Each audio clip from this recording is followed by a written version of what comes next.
Hi, this is Thomas with Believe the Run, and it's great. We don't normally get to do some of our guest podcasts with the guests live, so this is pretty cool. This is Tim Tollefson. Hello, Believe in the Run Ether. Yeah, and it's great. Thanks to Hoka, we're able to use their set here. They're here at Western States, and they've set up a saloon, which is pretty cool. And actually, Believe in the Run's here with Hoka. I know you used to be a Hoka athlete. Yep. You're probably with a different brand now. I am. Currently, I'm with Kraft, but I had a great 6 years with Hoka. That must have been cool. I mean, when you go back and you look at the videos, you're decked out in Hoka from head to toe. Who gets to wear all that stuff now?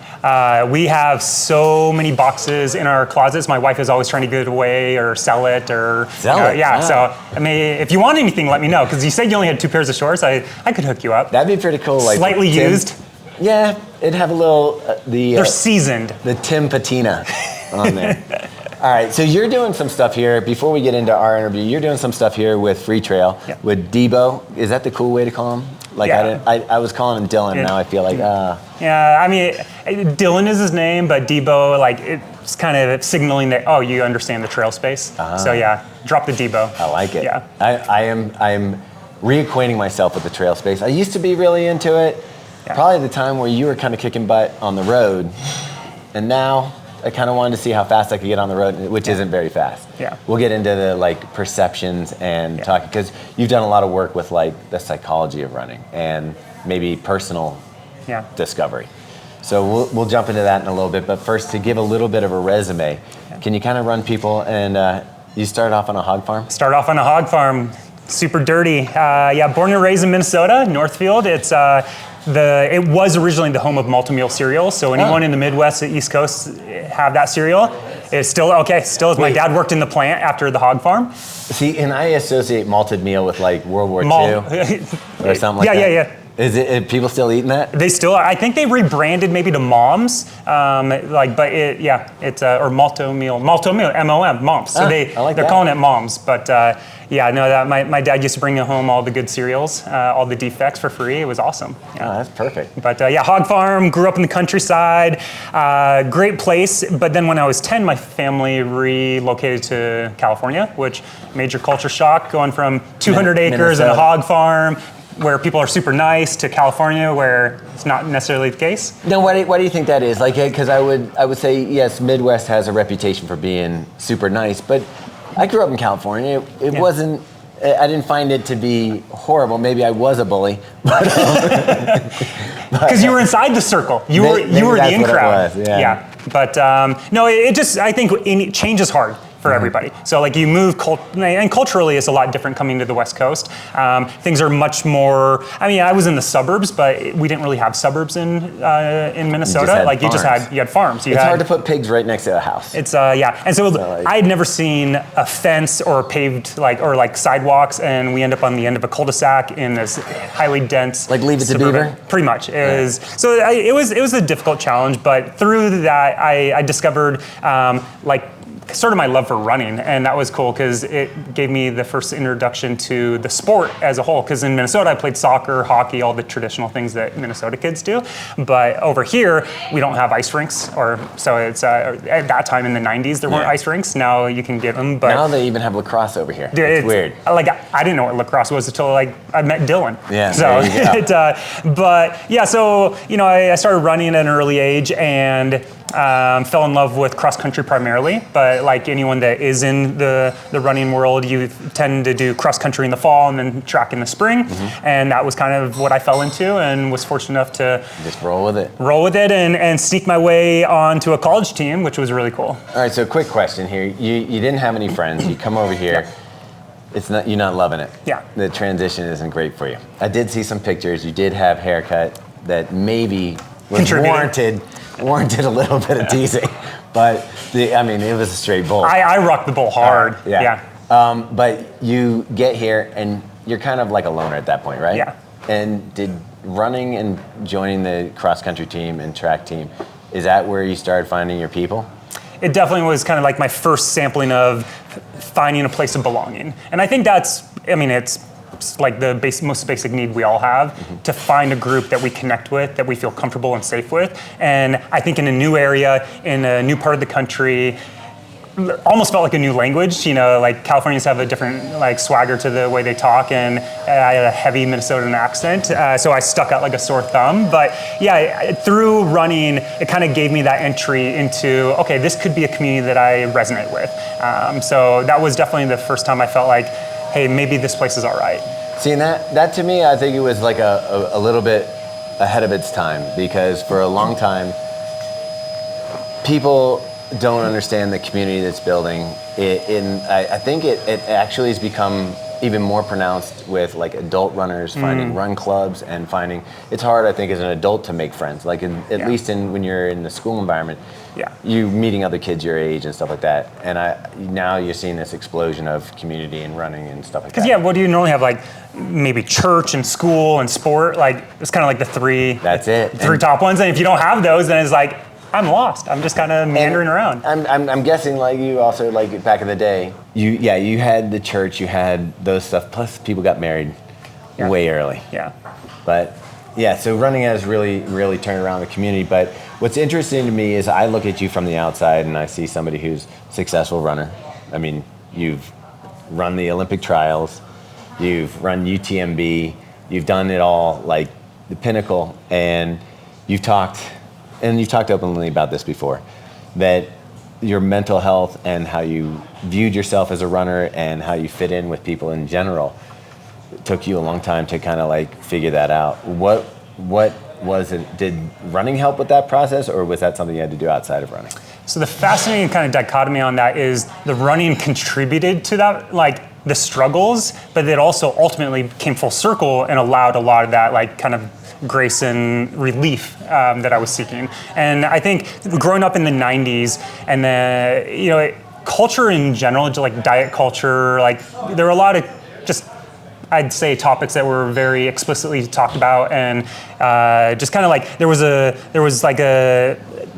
ideal that people were striving for, and it was pretty prominent throughout everything from advertisements to the way people openly spoke on teams. And like so I was, coaches and coaches, okay. Like I was fortunate that my coaches directly weren't that way, but I'd have friends that did like club teams and other things. So messaging got through, but there were a lot of toxic, kind of, I'd say, just like concepts that were like infiltrating, youth at the time. And it's not that that's necessary, or I mean, I wouldn't say that's good, but if someone is susceptible, like they're kind of finding themselves, they don't feel like they're on solid ground and they're seeking a place to belong, you can start hearing some of the messaging and almost latch onto and think, okay, well maybe this is like my way, the key into acceptance. And I definitely had that, where I was fixating on certain things that people would talk about, body types or the way you should be looking or things that you should be doing in training. And so how's that, like what's a conversation like that sound between teammates or on the team? Like, is it just in general, it's like, hey, that's the ideal and we're all striving for it? Like, can you run me through like where this pressure came from or how you started to feel it? Yeah, so in most, or I would say like endurance sports or aesthetic sports, like think gymnastics, diving, dance, cycling, running, that kind of stuff. There is pressure, or there was, I'd say generationally it's changed, but there was a lot of pressure that lean is fast, that like thin is fast. And there was just like, it was openly explicit that like, some people would say, hey, you just need to lose weight and you'll be better. So there was that messaging out there that was very clear. At the same time as you had, just the way marketing was in the 90s, like everything was about the thin ideal, that thin was accepted, that thin was better, that fat was bad. That kind of messaging was very prevalent. And so growing up in the endurance world, there was a lot of talk amongst teammates about like, oh no, we have to be thinner, like you need to be able to see like your bones popping out. Like when you went to a meet and you saw another team and you looked across, because I think, especially in sports, it starts with a visual. Sure. Like you look at the other person and you go, yeah, that's your reference point. Oh crap. That's your metric. Like, am I going to beat that guy or not? Yeah. And it's funny because my wife and I have talked about this before. Like she'll get to a start line, she'll see somebody in buns and like a race kit and they're dialed in and they're lean muscle and, she might get a little intimidated and then she ends up beating them and she's like, yes, this is cool. But that first step, like were you measuring up competition based on a physical ideal? Absolutely, and that started in kind of the high school area or range where like the comparison of body types was very prevalent and explicit. Like people were talking about the way people looked. Also, if you look at historic media in running in particular, commentators would comment on bodies, especially women, and I think that's a big disservice to everyone because it's pointing out that, hey, maybe they're performing well or they're excelling because the way they're they healthy, look. yeah. And it's like, and that's not the case at all. It's, we know that it doesn't matter your body type, it's the training, the way you treat your body, the way you recover, that's going to ultimately lead to performances. But it was sort of that, the culture of the day. I mean, I fall into it myself. Like I notice like I'll check and see like if I have a good run. Yep. And then you weigh yourself and you're just like, okay, I'm down a little bit. So I can see how it can become addictive. We have the other show, Fuel for the Soul, and we talk about this a lot, like properly fueling your body, it keeps you from getting injured. As you were going through all this and you were experimenting with maybe your diet and trying to get into it, would you consider yourself having an eating disorder at some point?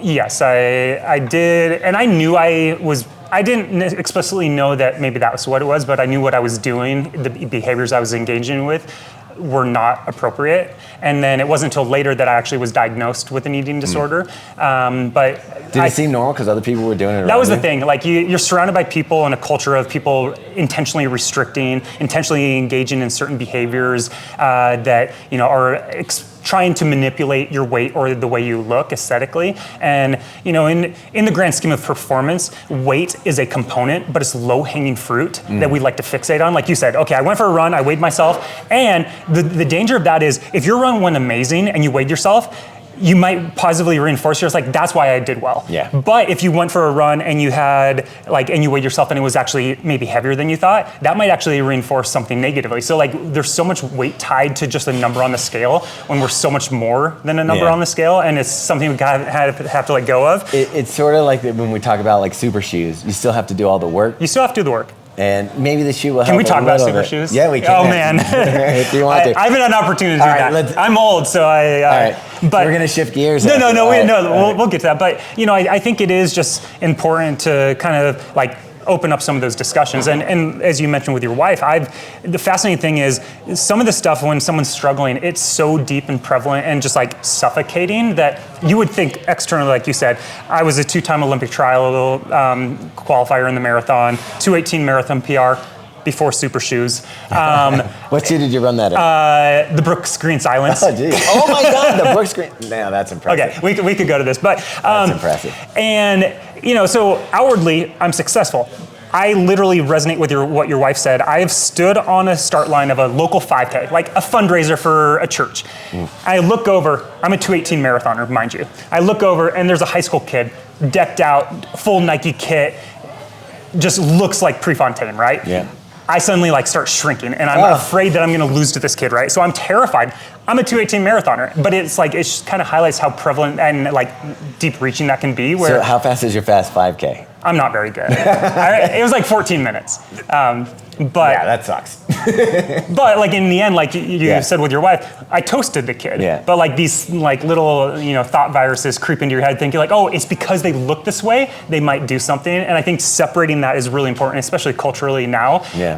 To just make it explicit that every body is capable of moving, and every body should be celebrated for what they're able to do, and don't manipulate it to try the confines of something else. That brings up the question, when you were doing this stuff and you knew maybe you weren't getting as much energy as you needed, hey, you ran a 2:18 doing this stuff. Oh, so I should stop you. Okay.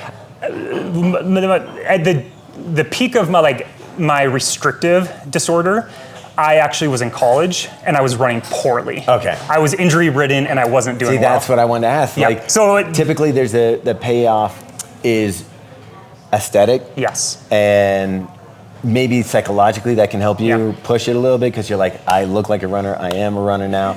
Yeah. But the problem that we're seeing is that, and it opened my eyes to it because I didn't even know I was slightly restricting calories when I started running. And we started working with Megan Featherston and making sure that we were fueling right. It also, we were just getting some things basics wrong. My wife was getting horrible cramps at the end of the race because she wasn't getting the right amount of electrolytes and everything like that in it. So it it was detrimental to our running because we were doing the wrong things. As soon as we started fueling properly, started going, fewer injuries, like less bonking, feeling actually good on a run, like finding like that, you know, the Zen moments that you get out of running. And it is so important that, like, if you see someone who's chronically getting injured, like, maybe look at your diet, maybe look at what you're doing. And I do think that even, like, I know people at all different body shapes who run well and, you know, mediocre, whatever. But the most important thing I see is that people that are out there that are fueling right end up finishing races. And that's I think you bring up a really good point where there's that age-old saying, comparison is a thief of joy. And it's easy for me to look at you and, like, draw a conclusion. You look at Taylor, draw a conclusion. But the thing you don't realize is each person is truly in a unique body, and what works for him isn't going to work for you. What works for you won't work for me necessarily. So getting in that comparison trap is really dangerous. And I think that like with people that are trying to manipulate things, it really is a short-term gain that long-term could be detrimental. And as you said, often if you do even see an increase in performance with something, it often is going to be followed up with a long string of injuries. And in recovery, there is this really good saying that said, trying to lose weight by underfueling is like trying to kill the weeds by not watering your flowers. Eventually, everything dies. It's just not going to be sustainable. Well, I mean, we talked about that. Like you probably seen like the Ozempic stuff and all that stuff. And there's tons of stuff like that. They're finding out now that it's taking away your muscle with your fat. So it's not like, you're skinnier, but you're losing power and everything like that. When I was in college, I was almost 25 pounds, 30 pounds lighter than I am now, but I could not finish races quick. Like I petered out. Like I was light, so okay, I thought I was doing the right thing, but then I had no strength. And I was injured. And if you're injured, you can't run. And if you can't run, then most people get pretty unhappy. So moving off of like nutrition a little bit and kind of getting into the other side of psychology of running, I think it's difficult for any runner to kind of like, especially with Strava and stuff. One of the reasons I'm enjoying being out here for this trail stuff right now, like I went for a 9-mile run. I don't know if my pace was good or not. I just know how it felt to be out there. And would I have loved to have been able to run up every hill? Yeah, that would be great. Was I able to? No. But did I have a good time? Yeah, I had a great time out there.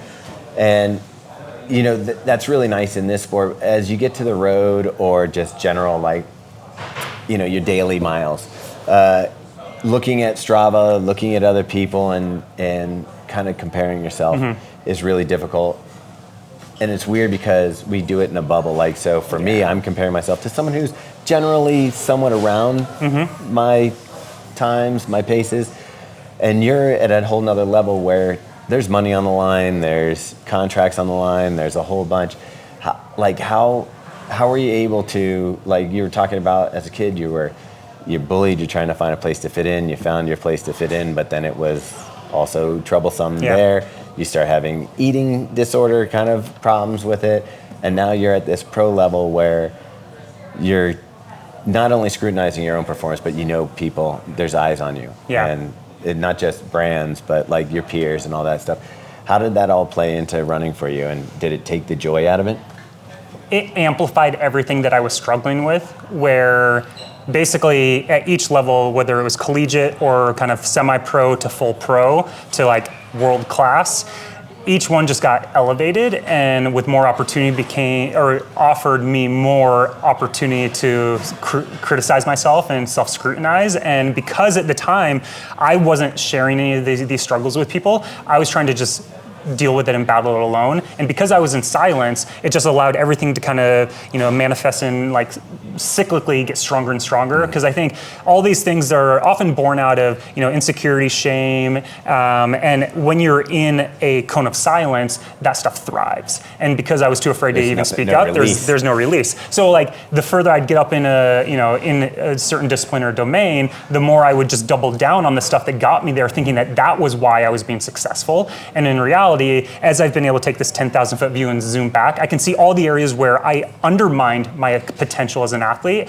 where I think I trained and was so dedicated that I had enough consistency to get some performances, but my entire career is littered with a lot of just like goose eggs and like pitfalls, and that's because of the way I wasn't treating my body well. I wasn't respecting my body, I wasn't nourishing it, and I think all of that stuff eventually does catch up to you. So it's, I think it's been just a constant struggle, but as I've started to like realize what is normal or what I should be kind of focused on, it's really allowed me to kind of separate from all those old stories I would tell myself. And those stories were so strong and so deep, I couldn't run away from them, and I was trying to, but now I've kind of like accepted that, okay, I need to rework what my true values are as a person. And as I've started to unpack that and figure out what I identify as being valuable, I can then start to live in line with my values. And I think that is where someone can be authentically themselves and like self-actualize is if you actually are in line with your values and you're not trying to be an imposter.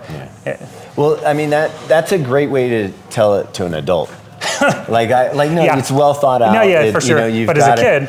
So yeah, I'm saying like if you could go back and I'm actually on two parts. You could go back and talk to yourself when you were going through the stuff and kind of like explain it to like a high schooler or to a college athlete or a young pro.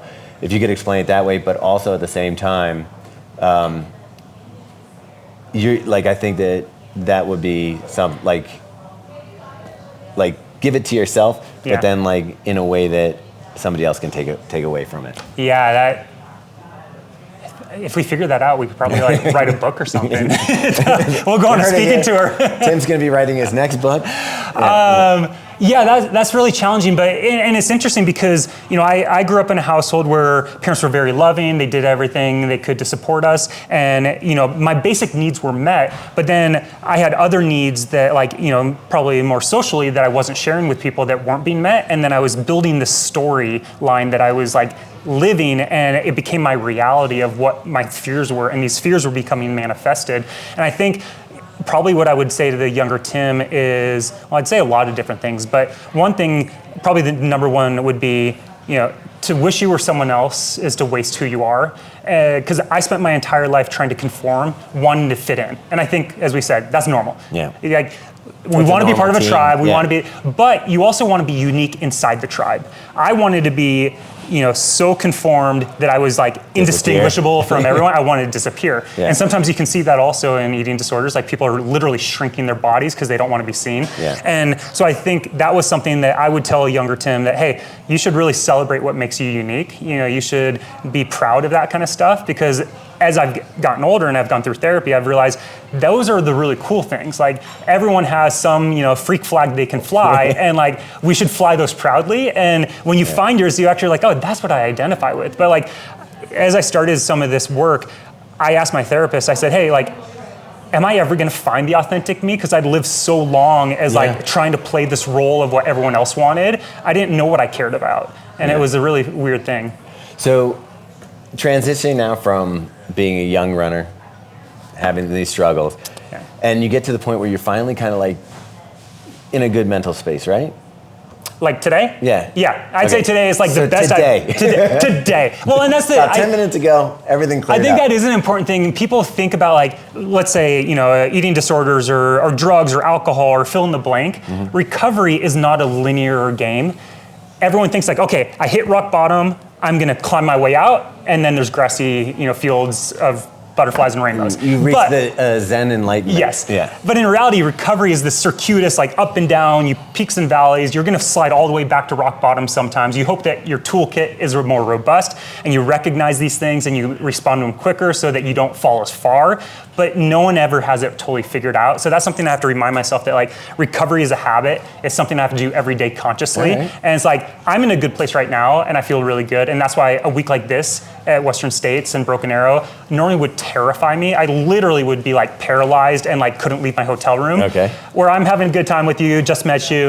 Yeah. And I'm not living in that fear, but because I don't see everything in the world around me as a threat. And a lot of that is just starting to rework like my nervous system and figuring out like, okay, the world is not out to get me. The world isn't threatening. There aren't. You know, I think that's more common. Most people think like we put more attention on what other people are thinking when they're probably like not thinking about you at all. They're probably thinking about themselves. Yeah.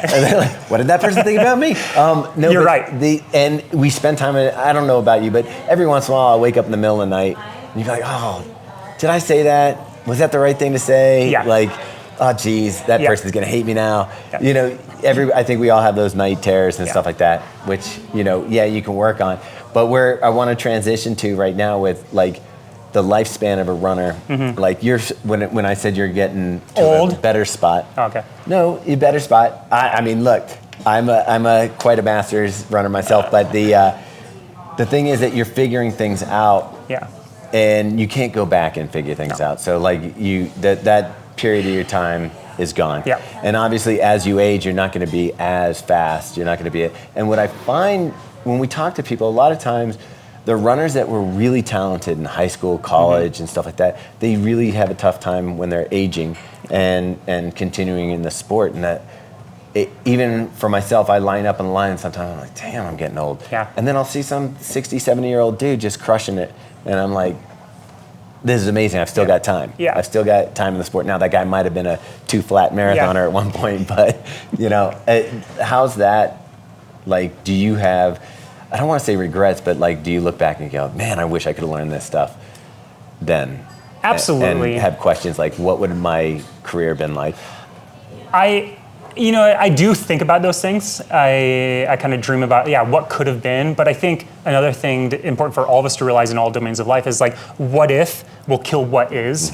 Like, what if I had done this? But like, what is happening is I'm having like a lot of success in this new domain, or I've had those struggles and like those, let's say those challenges now have become opportunities. And I think that as I look back, I do find myself sometimes like longing for like an ability to like switch it, especially in the marathon. Like see, that'd be a good movie. You could like wake up one day like kind of that and have super shoes. Yeah, because I never ran in super shoes. Like I still haven't. At the time when I was with Hoka, we didn't have a real super shoe. Doesn't Kraft have one? No, now, but I don't do the marathon anymore. Oh, okay. Yeah. What's your distance now? It's 50K to 100 mile. That's sort of like a marathon. It's pretty much the same. Yeah. But yeah, I think it's a fascinating thing, but not. You don't need super shoes for that. You can wear sandals. I mean, we could get into that debate, but and I think what you're touching on is very poignant in that no amount of guilt could change the past. Like, so you wake up and you're like, oh, why did I say that? But also no amount of anxiety could change the future. So like, you need to find that healthy space of living kind of in the here and now, where you're not too caught up in what's coming down the pipe and you're not stressed about what you did in the past, because those are unchangeable. You're not going to be able to fix it, but hopefully you've taken lessons from those and tried to implement them in the here and now so you can move forward. Yeah, I'm just curious about like, as transitioning now, you're going further distances. So you're probably still fast going further, but like it's kind of like the 5K. Yeah. You said 14 because there's some people who can really throw down. And and I feel like that is definitely a distance that age does have an effect on the fast twitch muscles and stuff like that. But now, is that the transition? It's like you just keep going further. So like when you hit 100, it'll be like I'm doing 300 milers all the time. It's funny, when we were in college, we would poke fun at the trail runners because it's like, no, if I can run fast, like the mile is where it's at. Every high school and college kids, all they care about is the mile. And like even the marathon sounds silly. But I think there's that combination of like, historically we would say, as you age, you go further. But now we're realizing further doesn't only come with age. People are getting into the further distances at a younger age because there's opportunity financially, notoriety, and other factors that we're seeing young kids get into these things. Yeah, I guess you're right. Like marathoning, you get a lot of top-level Americans now even entering the marathon, where you might have spent 5 to 10 years of your career only on the track, only on the roads. But now it's like, hey, there's big money on big marathons. There's appearance fees. There's cash prizes. Like, it's a way to make a living. So are you still in love with running? I am. If you had asked me this, let's say 2 years ago, I would say I would not have answered it that way, but I think as I'm kind of burnt out? I was burnt out. I just had a bad relationship with running, and I think that's something that I continue to like appreciate. That when I strip everything away, the records, the performances, the struggles, the failures, I did get into running and I found love with it initially. Even though it was that path to acceptance, I truly enjoyed running through space, feeling my feet hit the ground, propel forward, and like just doing something that you felt like you were competent with, and a way to self-explore. And if I remind myself of that, I find those moments now when I'm out on the trail, but often all these other variables kind of like come suffocating in if I can't like hold myself up strong enough. Like beginner's mindset. Yeah. So like I find that sometimes too, it's like we are so concentrated on a statistic or something like that you start to take away the joy of running, and then I'll find myself out on a run and I'll just pick my head up and look around. Yeah. You go, oh, I love this stuff. This is cool. And that's where like you need to get out of your head and like just get into the moment. Yeah. Like kind of drop down into your body, be like, wait, like what am I actually feeling? Like what is that sensation? And like, I guess when we talked a little bit, I asked you if you'd ever been in the flow state, because you were describing like, I was thinking about like every little like, lug on the shoe. I was like, dang, like you're really in tune with things, but sometimes being too in tune is a bad thing. Yeah, and it does. And I think I responded to you that when the shoe disappears and the run just feels good, that's when I know I've got a great shoe on my hands. So, the 11K for me was sort of like that too, and I think that's why trail running has been a fun switch up this last couple of days and stuff. It's taken away that.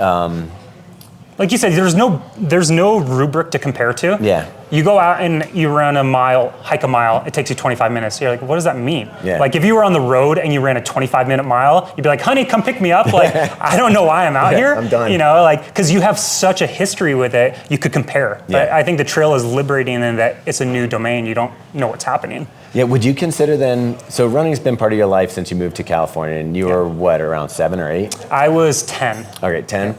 So you've been running since you were 10 years old. Yeah.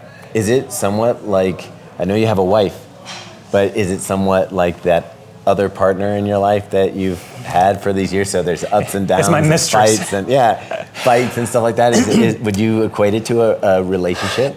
It's definitely a relationship. It's something that it can consume so much of your time, so much of your energy, your emotional kind of investment. And I think for better or worse, my wife also has been down similar paths as I. Oh, wow. So like we have been able to kind of like acknowledge that we're broken together, or maybe we're celebrating together, but or keeping each other in check. You would hope so. Yeah. But I think not having a partner that really does understand kind of that runner's obsession, it's more challenging because it is a relationship, and relationships don't always go well. But it is about the communication, and I think that's the foundation of every relationship. And that's something I now definitely focus on. And as you said, like if I could go back and change something or tell younger Tim, it'd be like, hey, open up about what's bothering you, open up about the struggle, ask questions. I was too afraid to admit. Who did you talk to? Who would I? Who would have been the person to help you out of that? So, I mean, I think in the most granular sense, it'd be your parents. Like I was afraid even just talking to my parents. Like I was very private, and I think that is a bit of a Midwest thing, and it could have been a generational thing, but opening up about feelings wasn't necessarily the norm. It was much more like, like let's just get it done. Like, sweep it under the rug, show up, tough it up, like show up with a smile and a hot dish, and like you're good to go. And so I feel like there was just that, but also like learning to find confide in teammates or coaches, and recognizing that they're there for you and they're there to help you. And I think that's something I really struggled was I thought to be accepted, I had to show that I knew what I was doing and be strong. And I wouldn't ask questions because I would just want to fake that I knew it. And in reality, if you asked it, you would have had that ability to develop, kind of learn, trial, fail. And that's what I really appreciate about some younger athletes, as they're like sponges. And those are the best, like, I think if they are willing to absorb information that you give, or anyone in your running group or in your run club. And I think not being afraid to ask a question in fear of like some retribution or ridicule. Yeah. So like we're all pretty dumb. Like all of us are somewhat faking it. All right. So let's start to wrap this up. One of the questions I'd like to know is like what's coming up in the future that you're excited about? Honestly, I'd say the 3 things that excite me the most are as I've started to unpack all these struggles that I dealt with for about 2 decades, I feel like I'm uncovering like new longevity in my career as a competitor. And while I haven't had the performances I wanted, which is hard because I signed a new contract with Kraft for a couple years, and you dream of starting a new contract and you want to just knock it out of the park. Yeah. And I kind of fell on my face the first couple of races. And it's, but what I've realized is all the things I'm working towards, that is what I want to focus my time on. And just because the outcome isn't there, it doesn't mean what I'm working towards isn't worthy, but I just need to keep working on that. And I know that some of my best performances are ahead of me. And so I'm actually really excited to compete, where a few years ago when I was in the thick of things, I was ready just to call it quits and retire. So I'm excited about my personal athletic career.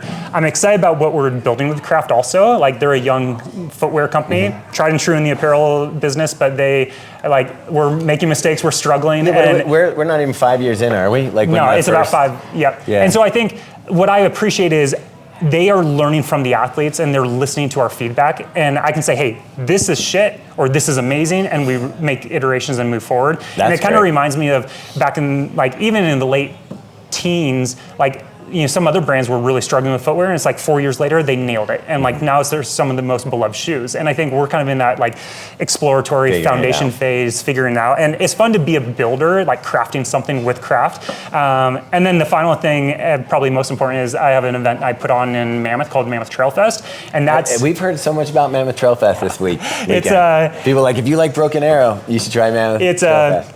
Yeah, I don't know. So maybe Broken Arrow is incredible, but it's almost like the greatest hits of Taylor Swift, where Trail Fest, we're the B-side, the collabs that people don't really know about, but it's way more, I would say just artistically, it's more fun, and it's something to jam to.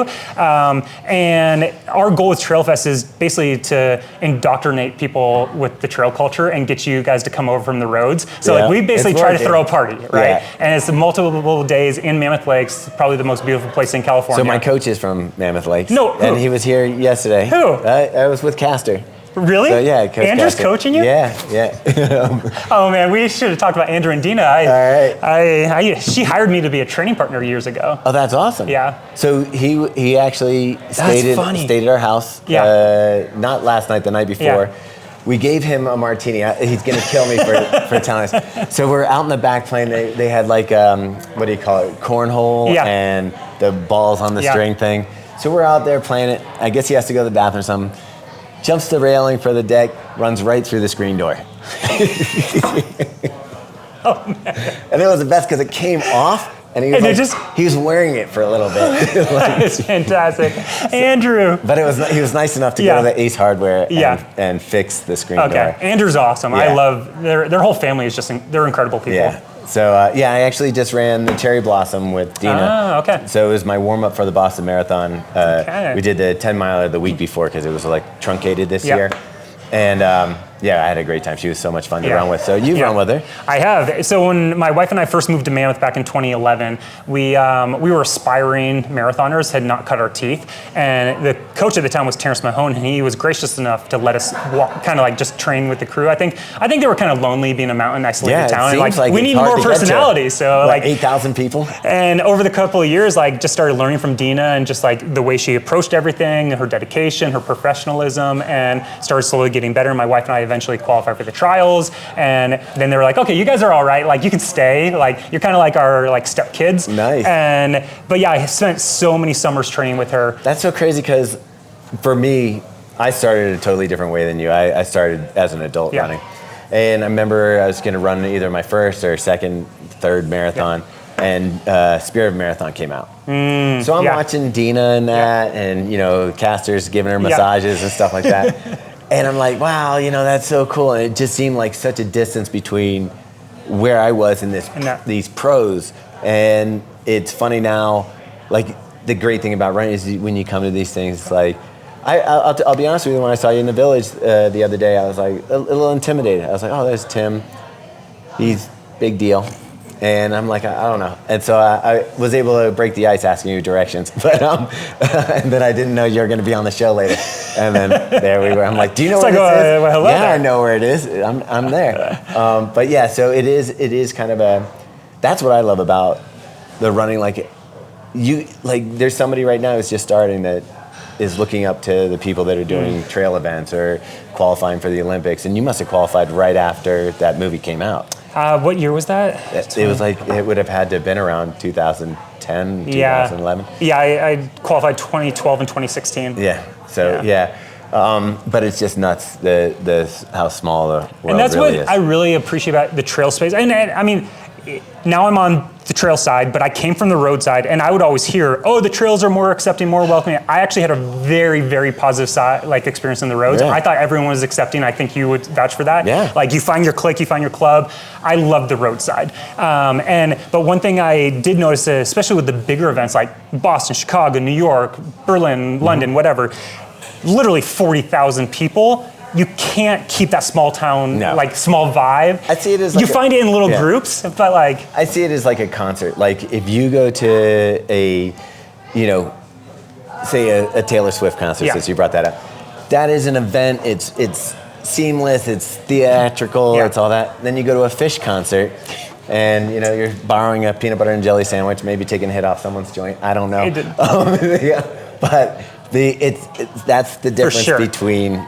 Yeah, I used to say, and this will age me a little bit, but I was like, the road runs are Motley Crue concerts, and the trail runs are Grateful Dead, shows. Yeah. So, and I do think that's the vibe. It's just a little more laid back. It's a little more. And what's cool about that is it allows, as you were describing, more access, where you come to a place like Western States, you could literally run into Jim or Courtney, and you could stop them, and they would actually stop and talk to you. Yeah. You're not necessarily going to get that same thing with Dez or Meb or some of the others. You might see them, but they're probably going to have a bit of an entourage, and they have a lot of bookings. You get a little head nod, but Jim will stop and actually talk to you. Courtney will take a selfie with you, and I think that's really cool because it kind of humanizes the tip of the spear with the mid and the backpackers. Why do you think that the pros in trail are? Is everything just more relaxed? Why are they more approachable? Why are they available? Where it is true, even in our position, I know we've interviewed people that I'll see at a race, and sometimes they're let's talk, let's do this. Sometimes they're trying to dial in for the race and they blinders on. But what do you think is the difference in trail?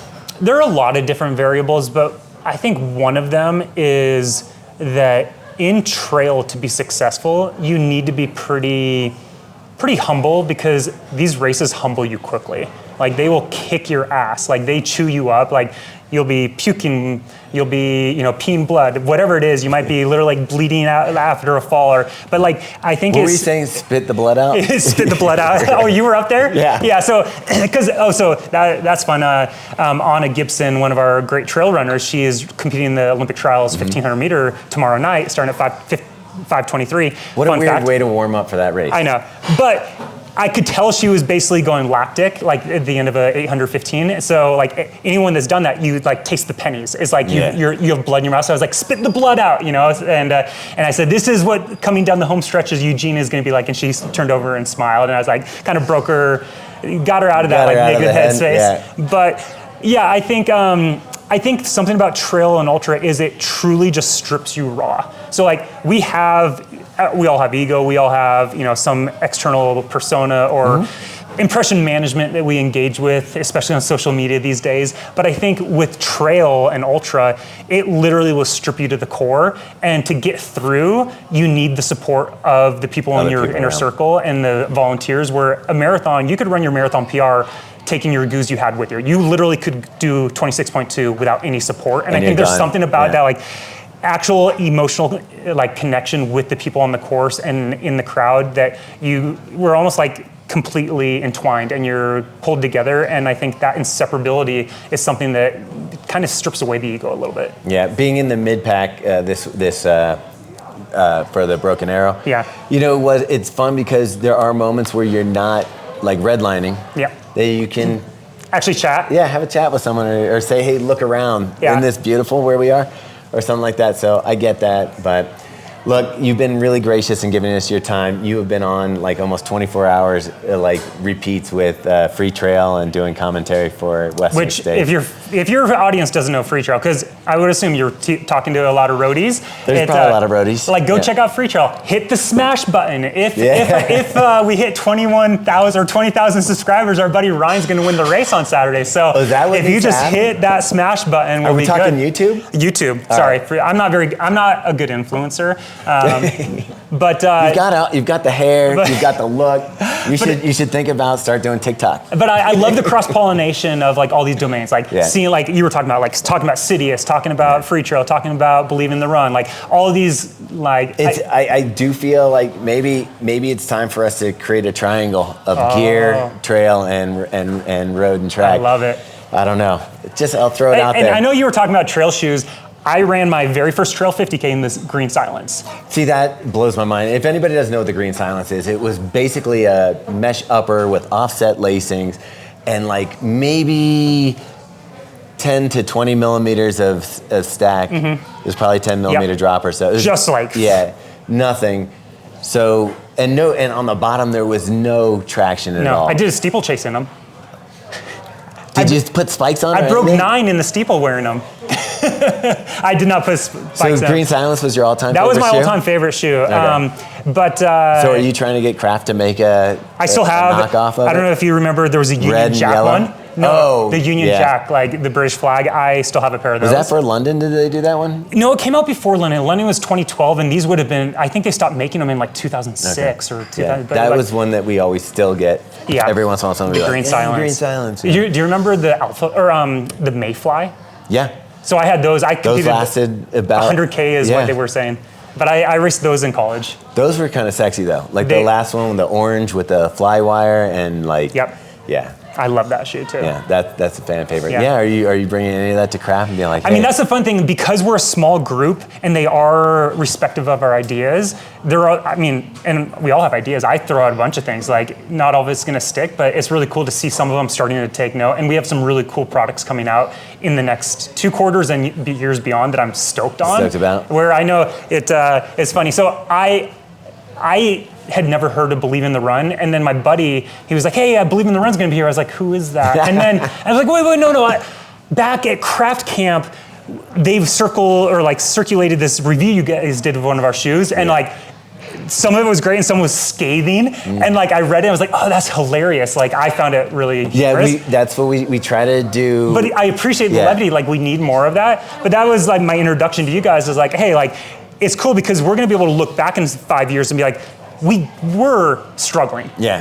And we can get better. And that's something I'm excited about, like building this and seeing what we are capable of. It would be interesting because I think most of the Kraft shoes now are pretty high stack. Yeah. So there isn't something that's like that lower stack. Is that your preference, or now that you're maybe getting older than you were back then? Yeah. Do you appreciate that cush? So, I mean, we talk a lot internally about like our dream shoe, and so maybe I'll have to wait and see. But you're gonna let me know when you get your dream shoe. I will send you a note. I got your phone number now, so be careful. I'll be texting you all the time. I would love it, and I'll give you a private consultation on the shoes. We actually do that. So there's 3 tiers to our reviews. Yeah. There's just straight. All our reviews are non-paid. So we will sometimes there'll be like the good and the bad, which for every shoe we do. And then there's ones where we get a shoe that we don't like so much that we will call the company and say, hey, would you prefer just feedback? And you can do with it what you want. And then, obviously there's a good reviews where we're super psyched.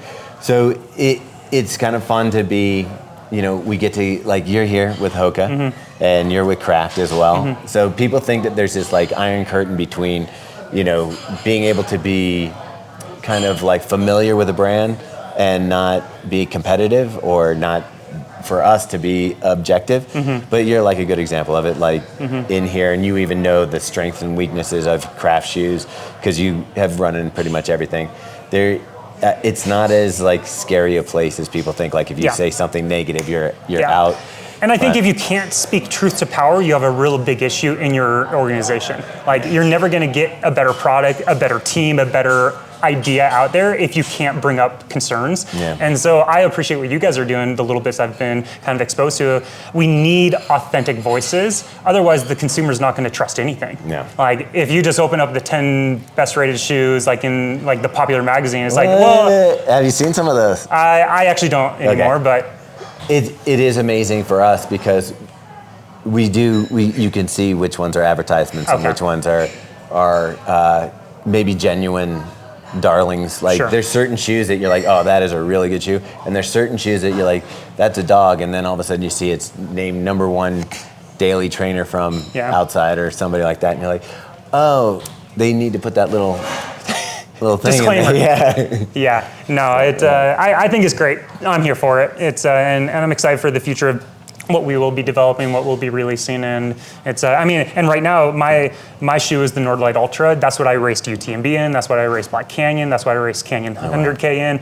Everything. It's our gravel shoe, but I've used it in the European Alps, and I think you and I have different preferences, but it's there are things I would improve and we will improve on, but it's functional. Where would our preferences diverge? I would say I probably like more stack than you do. I doubt that. Oh, no? No. Actually, no.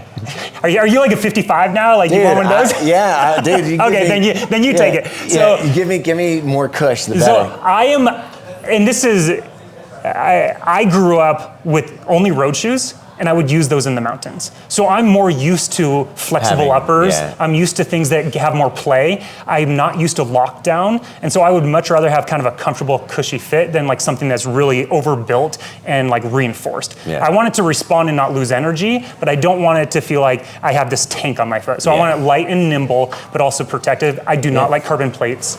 There might be the spot. Like the shoe that I'm running in right now, and just did my run this morning, and it has the 2 carbon plates. They're almost like a ski inside this shoe, and I kind of dig it. But that might be better because like the full plate, I just feel like no, the full plate. It creates an unstable surface and it's like an ankle breaker. Yeah, season ender. Like the I'm wearing right now the Tecton 2.5. Okay, and it has 2 independent. So it's like building off of the rod idea. Yeah, okay, a little bit. Yeah, I would say that. Yeah, a little bit like that. But especially on the trails, I feel like it just gives that little bit of extra, stability and stuff like that. Especially when we are up on a stack height that's squishy and stuff like that. So, yeah. And I like pink shoes. You probably like black. I'm digging these black ones, but I don't hate pink. I like to have bright colors on my feet, but then black. Black up top. Yeah. It's fair. If this is a saloon, I would be a bad. Dude, where's the drink? The bad guy. Yeah. Hoka. Yeah. All right, Tim, thanks so much. I think we've nailed it. If people want to take in more Tim content or learn more about you, there's some great stuff on YouTube that is like some independent stuff. I don't know who put together some of the features on you, but you can get any of them on YouTube. Just Google Tim Tollefson. And is there anything else that you'd like to promote? No, I would say just because you probably reach a pretty wide audience of runner types, meet yourself where you're at. Like when you get into a run club and you're stoked, just appreciate this might be your first day, or don't compare yourself with the Thomases. I think it's just important to meet yourself where you're at and play the long game. Endurance sports, especially running, the only way to get out truly unscathed and have a long life, a long-lasting, healthy relationship with it, is to slowly build and don't take shortcuts. And I think that comes from listen to your body as you're starting to ramp up and know that, hey, I want to do what these guys are doing. I want to qualify for Boston, but maybe that takes me 5 years, and that's okay. Don't get too eager. It's a cool sport to be a part of. I like the long game approach. Patience is an underappreciated virtue in our sport. Especially as I'm getting older, I like knowing that there's still time. There's always time. Stuff. There is. Yeah. So thanks for having me. All right, thanks, bud. We'll knuckle. We all weekend. It's been like the hey. The awkwardness. Yeah. All right. Thanks, Tim.